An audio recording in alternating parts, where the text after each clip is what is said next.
Hasil pengolahan data geofisika hanya dapat digunakan untuk interpretasi secara kualitatif. Misalnya untuk menentukan secara kasar zona tertentu yang memiliki kemungkinan lebih besar sebagai daerah target penyelidikan selanjutnya, atau yang sering disebut sebagai prospek area.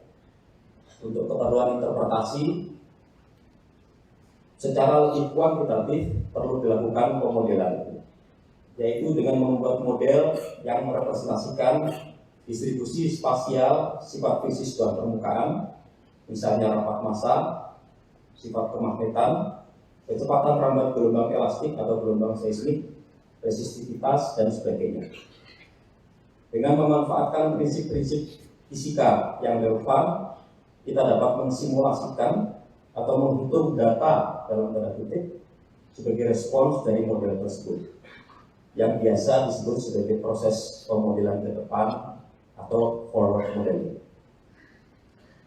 Suatu model dianggap layak jika responsnya atau data perhitungan telah cocok atau fit dengan data pengamatan. Dengan kata lain, model tersebut telah dapat menjelaskan dengan baik data yang teramati atau terukur di lapangan. Proses pencocokan data perhitungan dengan data pengamatan dalam geofisika disebut sebagai pemodelan inversi atau reverse modeling. Pemodelan inversi telah berkembang sangat pesat sebagai bagian dari perangkat atau tools pengolahan data dan interpretasi dalam semua bidang kajian geofisika.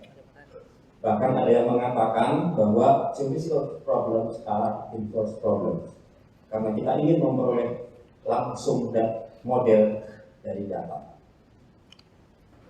Di tengah keterbatasan dalam aspek instrumentasi dan sangat besarnya biaya untuk melakukan survei lapangan yang bisa saja menjadi kendala, kita tetap dapat berkiprah untuk mendalami dan unggul dalam bidang komputasi geofisika dalam aspek pengolahan data dan pemodelan, tanpa bermaksud menafikan pentingnya akuisisi data di lapangan. Pemodelan inversi juga terdapat dalam bidang ilmu lain dengan nama yang berbeda, seperti data assimilation, tomografi, estimasi fungsi transfer, history matching, dan sebagainya.